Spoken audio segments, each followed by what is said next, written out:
Shepherds of Men is a secular movement started by three men of faith. We wholeheartedly believe that when we get the men right, we get the world right. We believe this because we believe that men are created and called to be leaders, and we believe there is an alarming deficit of leadership in our world today. And although the three of us have come from drastically different backgrounds, our core principles have given us a unified voice that is needed now more than ever to pave the way for a fundamental change in our culture. We are quite literally calling men to something great. Welcome to the movement.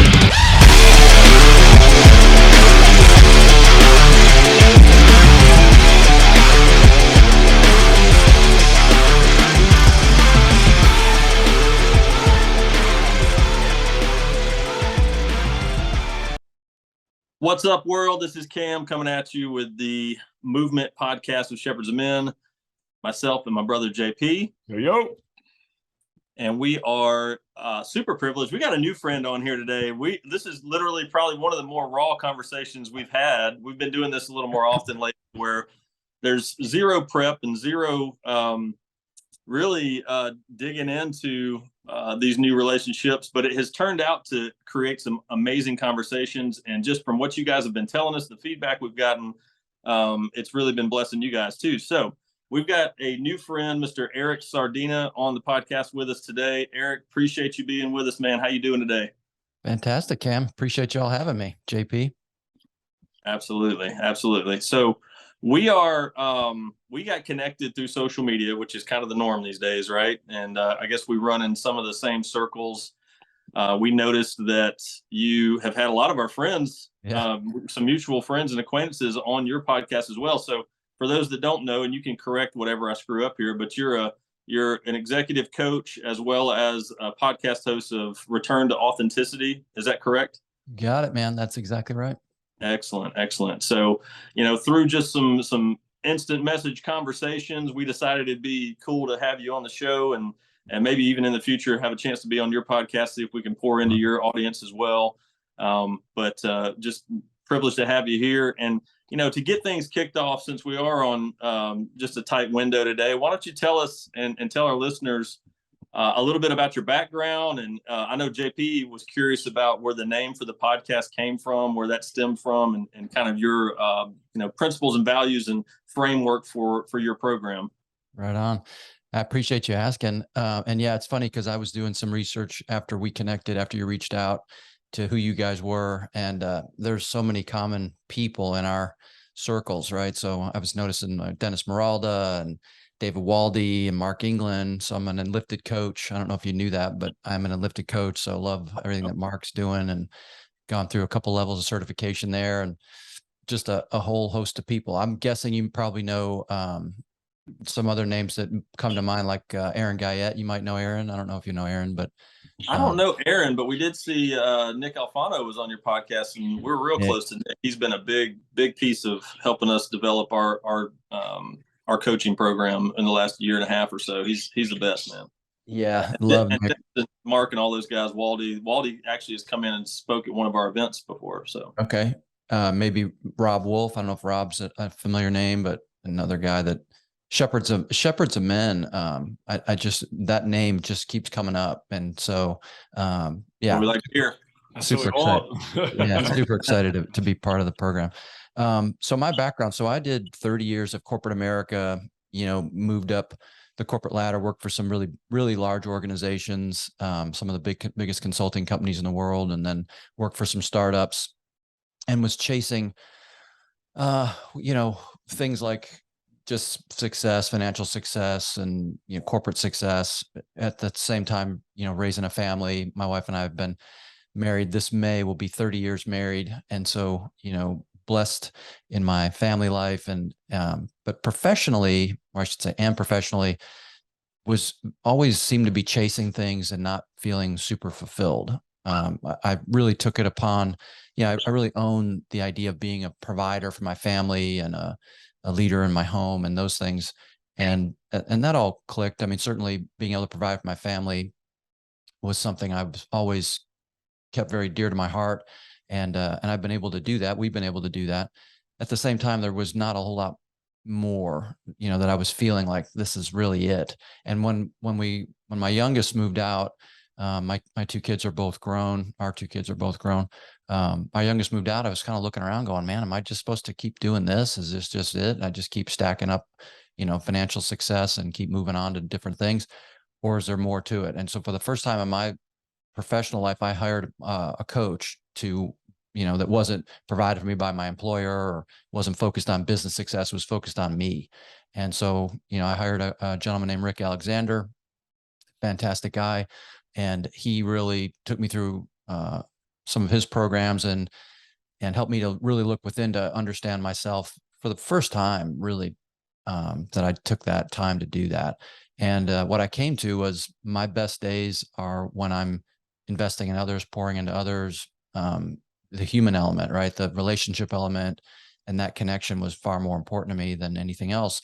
And so I was like, I'm going to step out of this corporate thing and I'm going to start doing coaching. And then God is a beautiful way of working, because there were some things that I had no idea were going to be put in my path, and that he put there for me. And one of those big things is this Christian men's rite of passage program that I'm now helping to facilitate, called the Summit. And so the Summit is a program that Turning Point USA requested be put together by, or reached out to part of my team that I'm a part of and said, we really need a thing for men. We need a men's summit. And Spencer Mozingo, who's a close friend of mine and was at the time close to Charlie Kirk and is still close to Charlie Kirk, the CEO of Turning Point, was like, well, I can put that together. And so he put together an outline, and we launched 2 pilot programs at the end of 22. And then we just did back actually 2 days ago from our first of 2023, where we take men on a outdoor wilderness adventure / rite of passage, 3 days in the wilderness, where there's a variety of elements that we take them through, a lot of physical work, a lot of things that stretch them in various ways. And then we pour into them, Christian teaching and ideas around brotherhood, fatherhood, masculinity, what it is to be a male, and what it is to lead a home and a community. And it's been an incredible journey. And I feel so blessed to be part of it. So that is a big piece of what I do now as well. So I'll take a breath right there. That's probably a fair amount to throw at you. That's awesome, man. That sounds amazing. I've had a chance to meet Charlie Kirk once. He actually came in and spoke at our church, and because I'm boys with the pastor, he snuck me in the back and let me say hello real quick. We've been trying to get him on the show, but as you know, his schedule's pretty nuts. So pretty nuts. Yeah, pretty nuts. That's cool though, man. That's church, because I may have been providing a bit of oversight at that event, because I've been with Charlie at a couple churches where he's spoken. Was it in nice. Albuquerque? No. I'm in Chattanooga, Tennessee. Oh, okay. So I'm in Chattanooga, and JP's up closer to Nashville, Tennessee. Right on. Yeah. Where are you? You're in New Mexico? I'm in Dallas, actually. Dallas. But part of the thing, so one of the ways I've gotten, I got to know Spencer was through some security work that I do, that he's a leader, or has been a leader of the team that I was on, co-leader, where we provide executive protection and different security services work for events. And Turning Point's been a client of ours for quite a long time. And so that's how I, was part of some of that stuff. So you're like undercover ninja then. You're kind of soft-spoken, but don't screw with me. Right. I like it. Right. Exactly. I like it. Yeah. A warrior in a garden, right? Right on. That's awesome, dude. That's awesome. Yeah. Well, hey, we man, that sounds amazing, and I respect the hell out of you taking that step into your life of moving into what you felt like you were called to do, and moving into some more purpose, as opposed to just going out and making a buck and feeding the family. Right. I know I can relate to that, and we talk about that quite often. And what I'd love to do is just get your perspective on. So our program, we started our podcast back in 2019, the Movement Podcast. It kind of evolved into people being more engaged and wanting to go deeper into what we were talking about, and inevitably required us to start a coaching program called Men Reforged. We do some live events called High Carbon Experiences. And that name, by the way, I saw that. I'm like, High Carbon Experiences. That's dope. I love that. That's great. Well done. We're not too bad at the branding. We're getting the hang of the branding stuff. So, yeah. Yeah, man, it's been a huge, and you get this from what I can tell from what you're saying. all this stuff was given to us as we started stepping out on faith was what we felt like we were supposed to be doing. The messaging of what it was supposed to look like and the frameworks and the people we were supposed to connect with and even the branding and, all that kind of stuff. It just starts coming to you. Right. And God starts giving you all the tools that he's had sitting there waiting on you forever, probably waiting on you to get off your butt. And so, through that process, we had our initial framework was something we called the active ethos. So it's basically association, confidence, tenacity, integrity, vision, and etiquette. That's the 6 ethos that we teach to build influential men from the inside out. As that has gone for about a year now, we have realized through some working with one-on-one clients and, doing our high carbon experiences that, as there's people that are in different phases of their personal growth and their development. And we wanted to create some options, for everyone. So we have kept that, what we're now calling Get Active, is kind of our initial level 1. And I'm going to address the parrot in the room. If you hear that in the background, I had to make a slight studio change. And my stepson has a brand new parakeet, which is very talkative while I'm in here. So we're going to roll with it. Cool. I just thought it was background music, man. I'm like, this is different. I tell you what, it's soothing, right? It is. It is what it is. It is what it is. I'm not the guy that's just going to let it happen and not say something about it. But anyways, so that Get Active program is kind of our level 1 program now, where there's more of like, weekly trainings and the community that we have and accountability and things like that. But then the one-on-one has kind of grown into what we're calling Get Real. And it's basically you've gone past, the initiation of starting on some kind of personal development. We always say we believe when we get the men right, we get the world right. So like reclaiming masculinity because of how important that role is in our society. So once you've gotten your feet wet, now it's time to get real with yourself and really do the hard work. And that's where the one-on-one stuff comes in. But the real stands for 4 simple things that we believe people need to do every day, which is read, and preferably not Harry Potter or, Lord of the Rings or whatever, something that's actually going to develop them. And then exercise. We're big proponents of controlling your body, commanding your body. Alignment, which is the A, which is essentially, aligning yourself with your creator through prayer, through meditation, aligning yourself with like-minded men. So you have that accountability and you have that environment where you can grow. And then L is love, which is, yes, loving your wife, in her love language and intentionally loving your kids, loving the people around you, but also loving yourself and understanding how important it is that you have to love yourself so you can pour into others. So JP, if you want to add something on that, please do, but I'd love to get Eric's perspective on those 4 pieces, maybe just kind of a brief from your experience in just life and in your coaching and your podcast. When it comes to, let's start with number 1 with reading. How important do you feel that is, and what role does that play with men becoming real men, stepping into true masculinity? Yeah, I think reading. I've been a lifelong reader. It was a gift my mother gave me, God rest her soul. Was the love of reading books, and I'm a big book guy. I love the paper. I love having the tactile feel of a book. I tried the Kindle thing back when it came out. I thought this is going to be great. I'll be able to have a million books in my bag and not have to have 88 pounds of weight.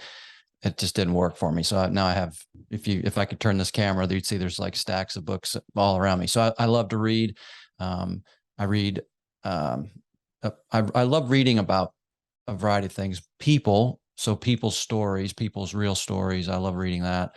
I love reading Christian teaching, and nonfiction.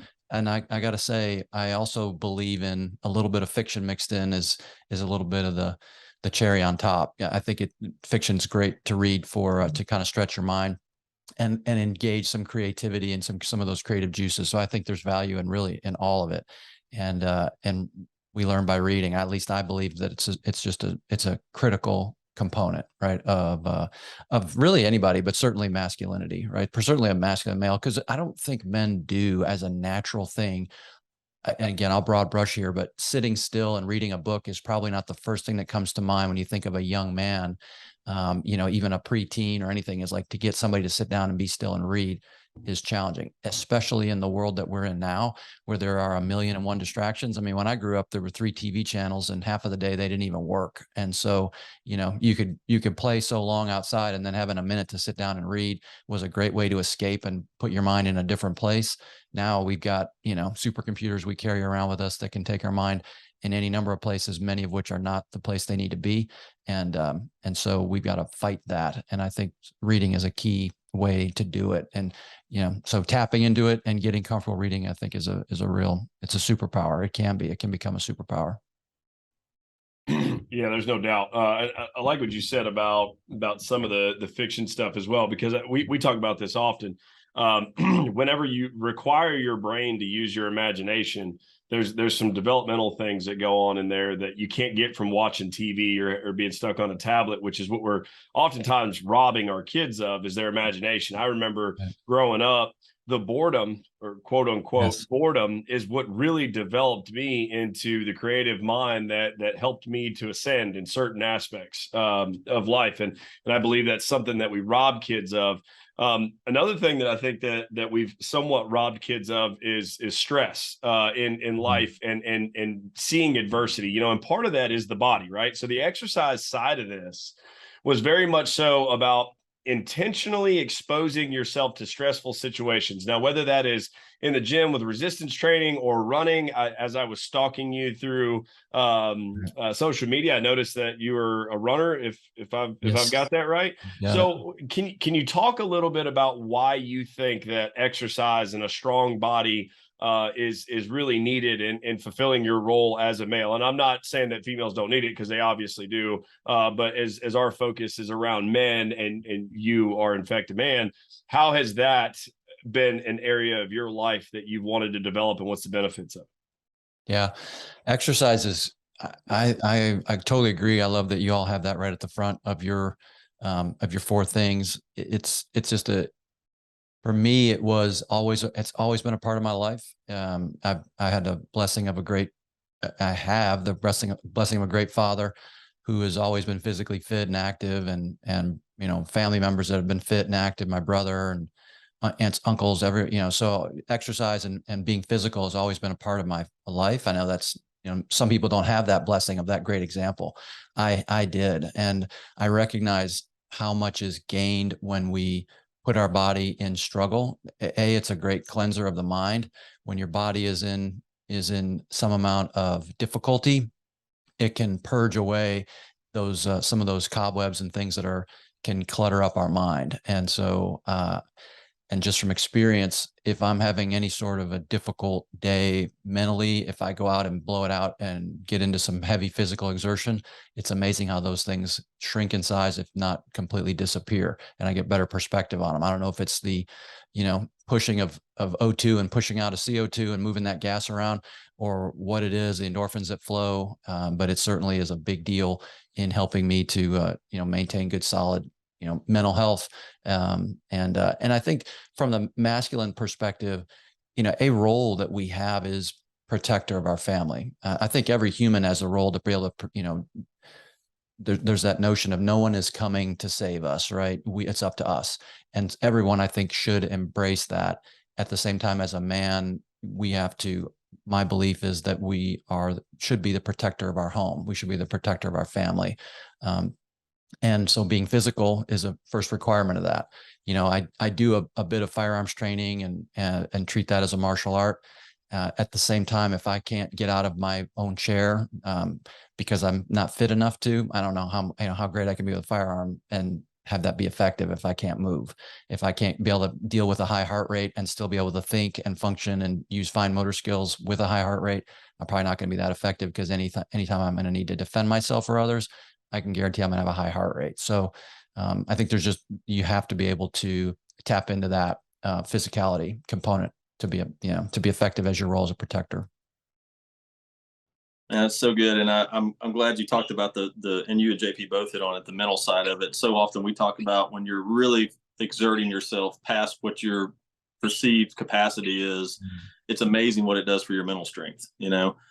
And I love the martial art thing. So is that spelled, if you're doing it with a weapon, is that Marshall? Is that kind of martial art? Well, Marshall Lucky, he can bring the pain. That's right. No, I don't know if it is. I think it's spelled with a T, but Nice. hey, you've got your parakeet. I've got my golden retriever. That's just like, she's my office mate, and she occasionally will get to be like, "Hey, I need some love and attention." She's like, "You poking me in the arm here." It's like, no, down you go. She's like, oh, she hears the bird and she's going nuts. That's right. That's right. Exactly.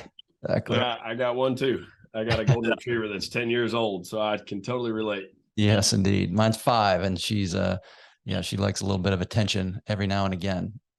Never met Just one that clarity, did. though, That's right. out there to make sure the world knows it's not my bird. That's right. Cameron has a cat. That's I right. don't have a cat. I don't have a bird. We barely have a dog. No, I'm just kidding. That's right. Yeah. So thank you for that perspective for sure. That's super valuable. And as far as the alignment piece, we talked about alignment within a community of like-minded men, alignment through just, and you hit on this too with the reading. Like, it's so true. Like, just the art of sitting still and being with yourself, and thinking and not just, not necessarily seeking, but allowing things to come to you and allowing your mind and your spirit to work. And then, of course, alignment with your creator. I'd love to get your perspective on how that's been a piece of your life, if it has been, which I'm pretty sure we are on the same page with that.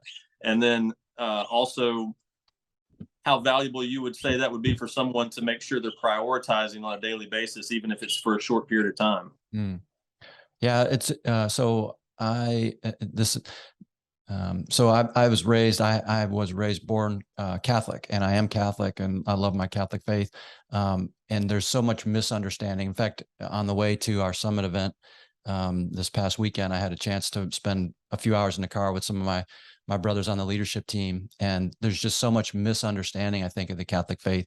And so I was glad to kind of have a healthy discussion about it, and just kind of talk through some of our beliefs. And there's, we have some political figures that are out there professing to be Catholic and not demonstrating any aspect of the Catholic faith that I would say is true. And so there's, again, a lot of misunderstanding. I would say that, again, as a Catholic, being raised in the Catholic Church, I was fairly lukewarm and going through the motions until our daughter was born. And so when our daughter's 26 years old now, and about to be 27, and right about the time she was born, I started asking myself these questions, like, what are we going to do with this child? Like, what, in terms of faith upbringing, and what, I know what I've been going through the motions on, but why do I believe what I believe? And I really started to dig into my faith at that point. So we're talking kind of late 90s. And in 2001, I went to a men's retreat that truly changed my life. It is a defining moment in my faith journey. It was in 2001. I went through a multi-day men's retreat at our church, and it just turned me 180. And so I've loved digging into my faith ever since. And I love to read the Word, and I love to share that with others. I would say one of the things about being Catholic, I don't know if it's a Catholic thing or if it's a me thing, or maybe it's a little bit of both, but we aren't the best, or I haven't been the best over the years of really putting that faith forward and being willing to kind of really share it directly with strangers, right? With people that I wouldn't consider to be just like acquaintances or my brothers at church, who I'm happy to share with. And in the last few years, I've done more of that sharing, and I feel called to do that. And it's been awesome, right? So I commend my my non-Catholic Christian friends with doing a better job of that and encouraging me along the way. And so, so it's been an awesome aspect of my faith journey, and one that I'm on today still. Yeah, that's one of those ones that I'm always getting better at. I was always turned off by the very soft approach of the church, which is why we started a little bit more masculine version of Shepherds of Men, which is definitely, I guess you could call it an unorthodox approach to what the church normally does. Not against the church. I just think that it's been tailored to women for the most part, and like the got to be quiet, everything's got to be nice and neat, and it's just, it's not like, hey, I don't get the feeling like when I go into church that they're talking about what the disciples really went through to follow Jesus, Right. I don't get that in most cases. Sometimes I do. Some churches do better than others and stuff, but I would rather kind of speak the truth and give the real perspective. Like when you start thinking about these guys, you start thinking about, like, think about the situation that they were in. Like, think about leaving Egypt because you killed an Egyptian and everybody wants to kill you and stuff. And you run away because you know you're dead. And then God tells you you're going back and you're going to tell the Pharaoh that he's got to let all the people go. Like, you got to have some balls to do that. Like, it's not like this whole, can we please, like, that wasn't how that went. Like, these guys had a set. These guys were savages, man. They were savages, and they were rough men, and they had rough jobs, right? So if you're talking about fishermen and carpenters, these are not meek men, right? These dudes had leathery hands, and they were brown from the sun, and they were, these dudes knew how to get down. There's no doubt, right? There's no doubt. And they were literally, like you said, they had their life in their hands at all times. These were not small asks that they were being set upon, right? These were big things, like time to go get down. And you think about Jesus, and he is everything. And yet I think often he is portrayed as somehow a meek man. Like you'll see images of him as a frail man. And I think, bro, he was not a frail man. He was a savage, right? With it under control. When he went into the temple and he's whipping dudes and throwing tables over with righteous anger, that's not a meek man, right? That dude's a savage, and he's venting that righteous anger because his father's home is being desecrated. That's a dude you don't want to trifle with, right? I mean, and so and I think that does get lost a lot, right? Yeah, and I like how you said righteous anger and stuff. And what I think that we've ran into is men have been pummeled so much when we talk about masculinity that standing up for the right thing is not always the most popular thing to do, right? You get attacked by the mob and stuff like that. But in certain situations, even as a righteous man or a noble man or whatever you want to call it, like it's time to stand up in those kind of situations. When you see things that are wrong, you call them out. You call them like you see them. But you also have to be able to show love in those situations. And I want to jump into that real quickly as kind of the last thing there, because it's oftentimes something that not like men don't think about. It's like, hey, I can kill a bear with my bare hands, but the love part is actually where a lot of men struggle, right? Like, how do you show love? Do you understand? One of the things that's really shocking to a lot of our clients that Cam and I coach are one of the things we recommend to them, because part of it has to do with developing good relationships with your children and your wife, because we think that's important. Go figure. But we talked to him about reading the 5 love languages, right? And that's the last book that any man is going to reach on the bookshelf and grab, right? Because 5 love languages, I don't need to know all that kind of stuff. I just need to provide and protect. Right. But ultimately, if you want things to go in the right direction, and not from a manipulation standpoint, but from being able to actually fill up somebody's, love tank, you need to understand that aspect, and you need to be able to love yourself. So, I mean, from your own perspective there, when you hear the word love and a man that can love thoroughly and love effectively, what is that? What comes to mind for you? It's the cornerstone of everything, right? It has to be, right? So, Christ said it himself, right? He said, love your God with all your heart, soul, and strength in your mind, and love your neighbor as yourself, right? Those are the 2 commandments. He's like, these are the 2. These are the ones. This is it. It's here. It all starts right here. So we are called to love and love first, and loving your neighbor as yourself. That's a massive ask, man. That's loving my neighbor who leaves his trash cans out. That's loving my neighbor who blocks my driveway, whose dog barks at 3 a.m, right? That's loving that dude, and recognizing he's the same child of God that I am. And so, not an easy ask, and like most things in our Christian walk, not an easy ask, but we do it anyway because we do the hard things. So, and you go back to that idea of physical exertion. I believe we are called as men to do hard things. I believe we're capable of doing hard things, and I believe it makes us who we are when we demonstrate to ourselves that our God has prepared us to do hard things. As you were reading off your 4 elements there, I've got 5 R's that I kind of own, and they're very much aligned, right? So the first is rhythm, and that's understanding that our Creator built this world and everything in it is vibrating at a different rhythm, and so that equates to our talents, right? The things that He's blessed us with. So we have to get in tune with what has He blessed me with. Like while I might espouse or want to do things, like if I see JP is really good at X and I go, man, I need to get better at that thing like he does. that to me is noble. But saying I want to be JP, or I want to tear him down or pull him down because I'm envious of the skills that you have, that's an unnoble thing.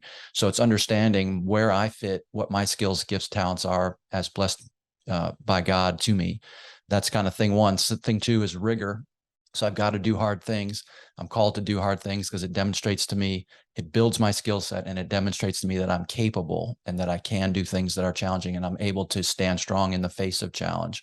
Resilience is the third, and it's saying I may have to do this for a while. You think of Job, you think of, the men in the Bible that had to be resilient, had to not just deal with an immediate challenge. They had to deal with it for an unending period of time, or a period of time where they couldn't see the finish line. So you had to be resilient. The third is reputation. Like, you only have one, and it's something you need to hold super dear and close to you, and then protect it at all costs. And then the last is relationships, which to me goes to love, right? We're called to build relationship, that it is the thing that if you ask somebody on their deathbed, what are they most proud of? They're going to say, those deep relationships I built, right? Not the things I acquired or the stuff I did. It's the people that I touched, that I impacted, I influenced, and loved. And so, yeah, so I totally, to me, love is where it all starts. Eric, thank you so much for sharing that, dude. That's solid gold right there. And obviously there's a lot of alignment with our missions, and we have no doubt that there's an army of men being built up and coming together and connecting to do good work and to reclaim masculinity. Man, it's been a pleasure to get to know you. I will take full blame for having to cut this conversation shorter than we would normally go. That's totally on me, but I am so looking forward to having another. It's the parakeet. It's the parakeet. I gotta walk my parakeet. But there's a lot of wisdom in you, that's 100% evident. So looking forward to connecting again soon. And just before we hop off here, just let everybody know where they can find you, how they can connect with you. Right on. So I appreciate that, man. I'd be honored to do anything again with y'all. Love to have you on my show, and yeah, would look forward to that. I agree. I see tons of alignment, and I love me some Eastern Tennessee too. So always be a pleasure to see you up there sometime. You can find me. My website is just ericsardina.com. So it's just my name all together, ERICSARDINA.com, ericsardina.com. My Instagram is Eric_Sardina 26.2, which is the homage to the marathon. I've run a few of those. And the summit you can find at summit.tpusa.com. That's again, that's something that I'm helping to co-facilitate. So I encourage men to jump out there and sign up. Right? Don't ask if they're feeling that call. Don't ask themselves too many questions. Just go out there, fill out the application, push forward. Yep, do it now. Take action. We'll think about it later. Wow. Hey, appreciate you, Big. Thanks so much for being on here. We will connect again soon, no doubt about it. Blessings to you, big time. And for the rest of y'all, you've been a part of the movement.